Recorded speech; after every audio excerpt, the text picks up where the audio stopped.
Fala, meus queridos amigos, como estão vocês? Vocês estão bom, né? Chegamos pra falar de mais uma coisa velha, uma velharia, uma história de um gigante que adormeceu, né? Se você para pra falar de videogame, você sempre pensa que tem Super Nintendo, tem Mega Drive, né? Tem os videogames mais novos, que tem o Xbox, tem o PlayStation 4, tem o Nintendo Switch, que é o melhor videogame do mundo. Mas todos esses videogames, né, são só os bisnetos de um videogame mais antigo, né? Uma coisa mais bonitinha, um móvel, como era quase um móvel de madeira, né? Todo quadradinho assim, que era o Atari, né? Mas o Atari recentemente tá meio sumido do mercado, né? O que aconteceu? Era um tão gigante, ele que foi um pioneiro em tantas áreas, né? Então hoje nós vamos descobrir o que aconteceu com a história da Atari, né? Só pra você saber, sabe como é que esse tema entrou em votação? Pros membros do canal Nerd Show, porque você pode virar um membro do canal. E além de tudo, você pode ser um copo de leite, um pão de queijo e mudar assim de patente de acordo com o seu tempo de contribuição, né? Esse trem é muito bom. Então se você quiser ver como é que funciona esse negócio pra você participar da próxima votação, né? Clica ali, ó, no Seja Membro, que tá aqui embaixo do lado do botão inscrição. Vai lá e dá uma olhadinha que... Se você puder apoiar o canal, você apoia, entendeu? É o seu jeito de falar assim, eu posso apoiar o Nerd Show, sou um cavaleiro do pão de queijo. Mas eu te falei que tem um botão de Seja Membro, do lado tem um botão de inscrição, então clica, ó. Por quê? Porque toda vez que lançar um vídeo aqui no canal, você recebe a notificação no seu e-mail, no seu celular, tá? E você ajuda a apoiar o canal Nerd Show, porque aí quanto mais inscrito, mais vai crescer, vai recomendando o vídeo, né? Já deixa seu like maroto, deixa seu like aqui que você me ajuda demais, tá? Bom, então vamos descobrir o que aconteceu com a danada da Atari, né? Tantos jogos, tantos pontos, o que será? Então, vambora. Pra gente começar a falar da Atari, a gente tem que falar de um rapaz muito simpático, que era um engenheiro, né? Que teve muitas experiências na vida, que é o Nolan Bushnell, né? Você deve conhecer ele como o pai da Atari, é conhecido muitas vezes como o pai do videogame, ou coisa assim. Só que nós vamos voltar primeiro lá em 1966, porque não foi ele que inventou o videogame, né? Já tinha uma coisa parecida. Só que ele tava lá na apresentação de um novo conceito, né? Um novo jogo, uma máquina gigante assim que você podia jogar, que chamava Space War.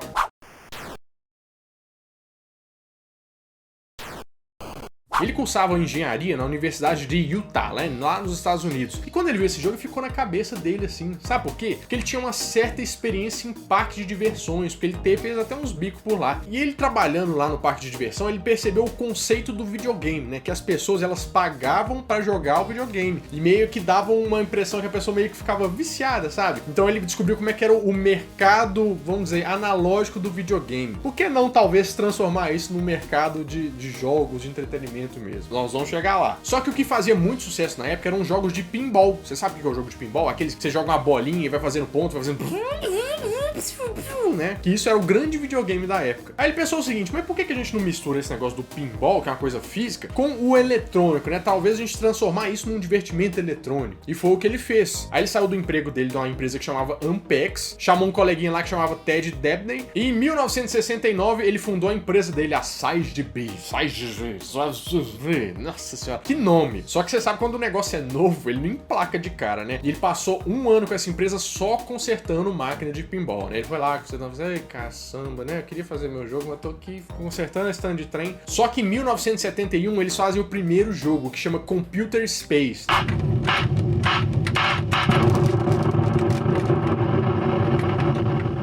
Foi um dos primeiros arcades comerciais da época, né? Se você não sabe o que é o arcade, é aquela máquina de fliperama grandona, né? É que nem eu te falei, ele já tinha experiência de fazer a pessoa meio que viciar no jogo, né? De querer jogar mais. Então eles colocaram num lugar experimentalmente pra ver se ia pegar, né? Porque o pessoal comprava a ficha, colocava a ficha e jogava. Só que um dia eles foram chamados lá pra dar uma manutenção nesse negócio, porque eles falaram que não tava funcionando mais. Sabe por que não tava funcionando? Porque já tava lotado de ficha, não cabia mais nem uma agulha lá dentro. Então foi um sucesso. Aí eles falaram assim, ó, esse negócio vai dar certo, hein? Mas agora talvez a gente vai precisar de mais gente, porque a gente tem que desenvolver esse esquema. Então eles falaram com um cara que chamava Alan Alcorn, né? Só que ele falou assim, ô Alan, é o seguinte, ó, a gente quer que você faça um videogame, um jogo pra gente que vai chamar CGG, né? Que é um jogo de corrida, vai ter o nome da nossa empresa, vai levar a gente pras alturas. Mas só que eles queriam testar ele antes, né? Porque você vai contratar a pessoa, você não sabe se ela é boa. E aí começam as certas tretas com o Magnavox Odyssey. Você lembra? Você já ouviu falar nesse nome? Pois é, digamos que a concorrência. Em 1972, eles viram a demonstração de um jogo que chamava tênis, né? Você deve saber bem porque eram duas plaquinhas assim, ó, que ficava fazendo puk,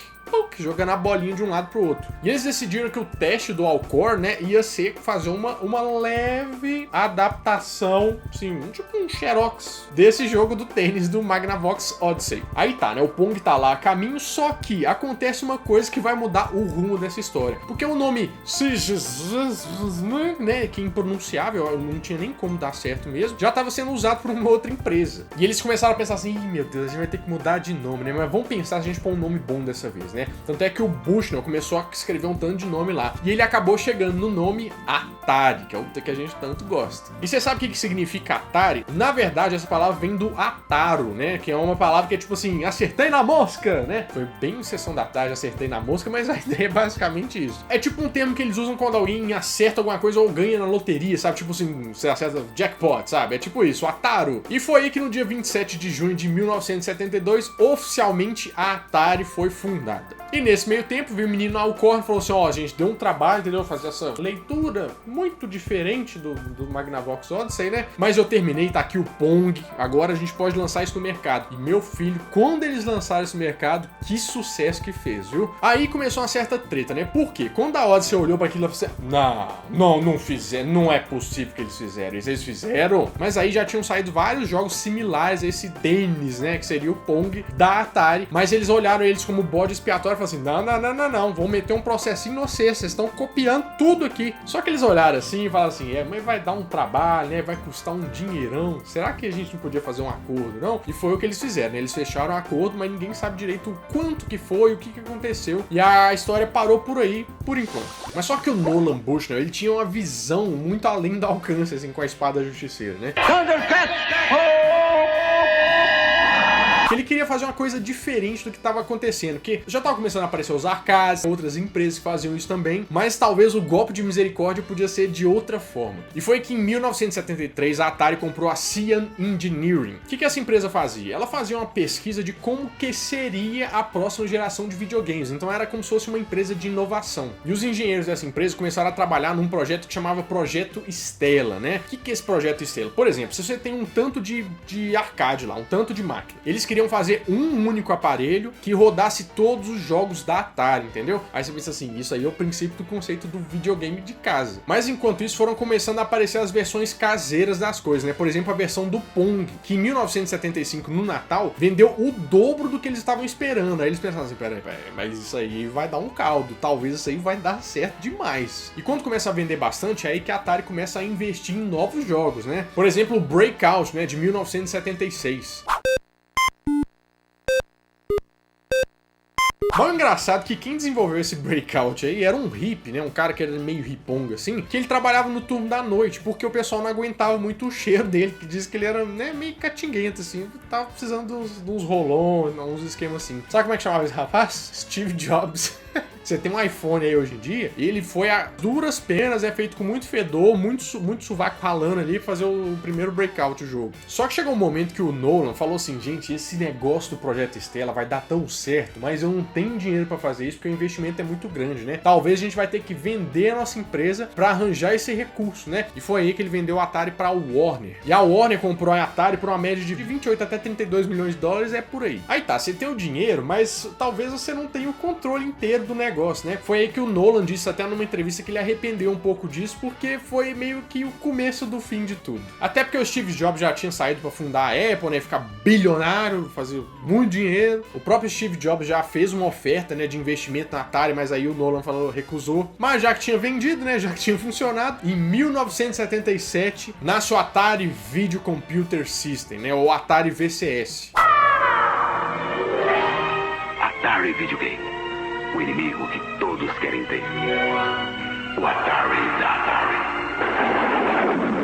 E mais tarde mudaram o nome dele, né, pra Atari 2600. Agora você tá começando a clarear, as lembranças estão vindo. E agora sim começou aquele conceito, aquele projeto Stella que eles estavam querendo fazer, né? Por quê? Porque o videogame veio com 2 joysticks, que você deve lembrar que é aquele manche, um jogo incluso que chamava Combat, e tinha 8 cartuchos que você podia comprar separados. Aí aquele negócio, tem muita gente que fala que a Atari é assim, a pioneira do videogame, só que mais uma vez entra aquela nossa amiguinha que é a Odyssey. Por quê? Porque a Odyssey já tinha inaugurado esse conceito, mas mas quem levou os louros do negócio e quem soube fazer um marketing melhor, né, que aí é mérito mesmo de quem fez, foi a Atari. Só que aí começou o problema com a Atari. Por quê? Com a gestão da Warner, o pau começou a quebrar lá dentro da, vamos dizer, da fábrica, né, da Atari. Por quê? Os engenheiros estavam vivendo aquela vida louca, né, cheio de droga, era todo mundo rockstar, eles faziam jogos e ganhavam milhões e faziam, entendeu? E você sabe que isso não é bom, principalmente para um negócio. E o Nolan discordava muito dessa gestão da Warner, né? Em 1978, ele falou assim, não, gente, chega, eu não aguento mais. E aí quando ele foi discutir com o pessoal da Warner, falou assim, não pode fazer isso e tal, o pessoal da Warner demitiu ele, a própria empresa que ele criou, ele foi demitido dessa empresa e colocaram no lugar dele o Ray Kassar. Aí o Nolan foi fazer outras coisas, né? Abriu uma cadeia de restaurante chama Chuck and Cheese's, né? Mas ele só voltou em 2010 pra Atari pra ser um consultor da empresa, né? Tanto é que tá precisando, porque o negócio desvirtuou mesmo. E foi nessa época também que começou o desmanche na Atari, porque muitas pessoas estavam saindo porque eles não estavam recebendo crédito pelo trabalho. Porque até então o cara era só a peça da engrenagem, mas hoje em dia a gente vê que a pessoa assina filme, assina jogo, então eles queriam mais reconhecimento. Por exemplo, o David Crane, o Larry Kaplan, o Bob Whitehead e o Alan Miller fundaram em 1979 a Activision, né? E não tem jeito de esquecer da Activision, né? Porque são tantos jogos clássicos.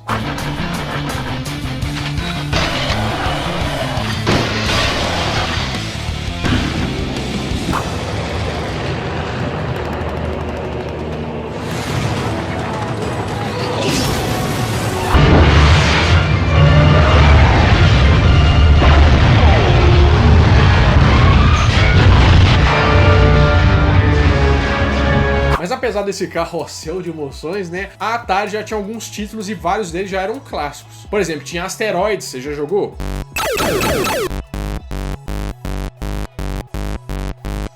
Tinha o Battlezone.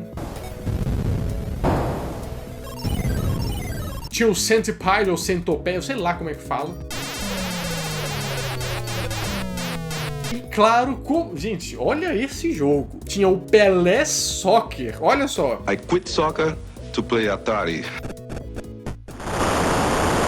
Aí chega 1982, aí é o auge, né? Tá vendendo pra danar. Tipo assim, tá dando 2 bilhões de dólares em vendas, o negócio tá sinistro. E foi aquele ano da evolução do Atari, que saiu do 2600 pro Atari 5200. Só que apesar deles darem um trato assim nos gráficos, né? Ele não tinha retrocompatibilidade. O que significa? Significa que se você comprou um Atari 2600 e tem uma pinca de jogo, você não pode usar esses jogos no da frente, entendeu? Então o pessoal ficou meio #chateado, eu ficaria também. Só que aí começou a guerra dos clones, né? Não tô falando Star Wars, é porque é o seguinte, ó. Quando lançou o 5200, sabe quando a China chega e olha assim aquele negócio, mas que bonito, né? Passou melhor e mais barato. Foi o que aconteceu, começaram a sair vários videogames Xing Ling, né? E o pessoal começou a consumir isso e meio que deu uma quebrada na situação. Foi nessa época que o gráfico da Atari começou a fazer assim, uou! Por quê? Porque era uma gestão meio equivocada, o pessoal fazia mais jogo do que podia vender, né? Os estoques não eram controlados, sabe aqueles erros assim empresariais mesmo, de gestão? Foi o que derrubou bem a Atari. E eu acho que o caso mais famoso disso é o do jogo do ET, você já ouviu falar nisso? Pois é, foi em 1982. O que aconteceu? Como ia sair o filme ET, né? O pessoal, quando você sabe que sai um filme, sai o quê? Sai jogo, sai caneca, sai de tudo do filme. E eles falaram assim, gente, vamos tentar fazer um jogo do ET, vende a ideia lá pro Steven Spielberg. Eles foram lá, conversaram com o Spielberg, ele aceitou a ideia, só que o jogo tinha que ser feito em 5 semanas. E normalmente ele era feito em 5 meses. Só que eles pegaram esse negócio pra fazer e o jogo, quando sair, meu filho, foi um fracasso. Mas é tipo um fracasso tão grande que ele é considerado o pior jogo de todos os tempos.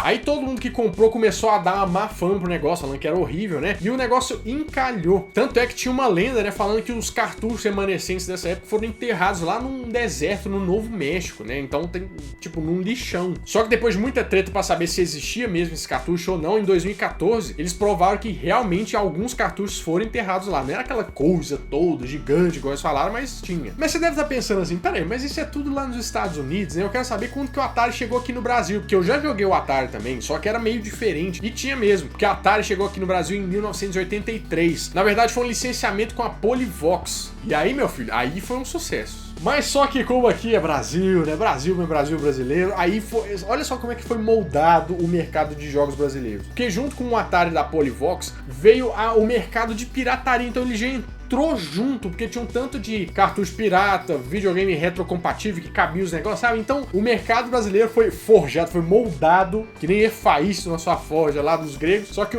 a gente é moldado na pirataria. Eu acho que explica bastante coisa. Só que a treta na Atari continua, né? E o Ray Kaczar, que foi aquele diretor que substituiu o Nolan, né? Ele foi pego meio fazendo as maracutais aí, com informações privilegiadas, vendendo as ações, vendendo os negócios, né? Ele também foi dispensado. E com tanto problema, tanta coisa assim, eles tiveram que tomar a decisão difícil, que foi dividir a Atari em dois mercados, né? Um braço foi a da confecção dos consoles em si e o do outro da produção dos jogos. Mas o da produção dos consoles foi vendido pela Warner. Isso aconteceu em 1984, né? E foi vendido por um empresário que chamava Jack Tramiel, né? Que tinha recém saído da concorrente que era a Commodore. Agora o outro braço, né? Que era a parte de produção de jogos, foi passado primeiro para Namco, né? Em 1985. Depois foi comprado por um grupo de investidores em 1986. Foi recuperada pela Time Warner em 1989 e foi vendida para WMS Industries em 1996. Então rodou muito. Aí a Atari foi acoplada pela Midway Games, né? Só que ela fechou em 2003 e no final das contas o nome Atari voltou para Warner.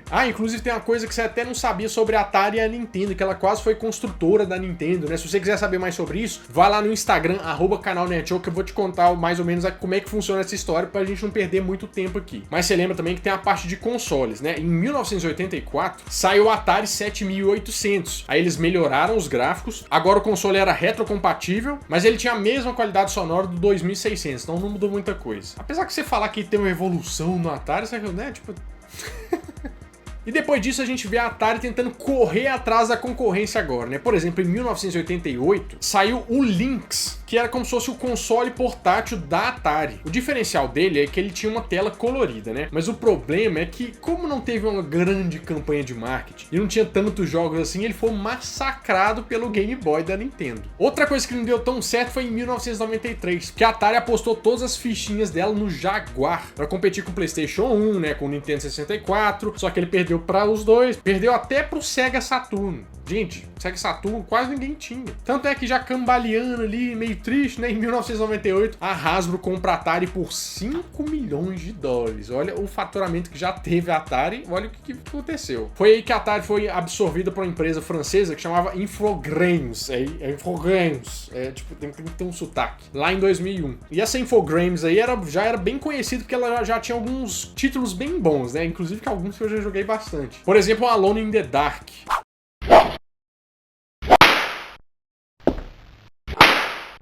Tinha o Dragon Ball Z Budokai.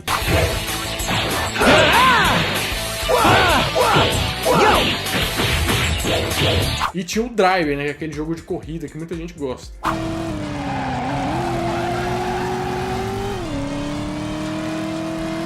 Mas aí a Atari, será que a Atari vai morrer mesmo? Será que ela morreu nesse meio do caminho? Na verdade, a Atari é uma marca muito forte e tá tentando voltar ao mercado já tem um tempinho aí pra trás. E duas dessas tentativas são mais recentes, né? Entrando nessa coisa mais nostálgica dos consoles portáteis mini, né? Que tipo o Super Nintendo, o Mega Drive, tudo teve mini. Também teve o Atari Mini, trazendo todos os jogos clássicos do Atari e tudo mais. Mas em julho desse ano agora, de 2019, a Atari vai lançar um novo console. Se você tá vendo esse vídeo depois, foi em julho de 2019. Que é o Atari VCS, né? Que é o nome do primeiro console que eles lançaram lá atrás. Inspired by the past, but created, designed, and engineered for today.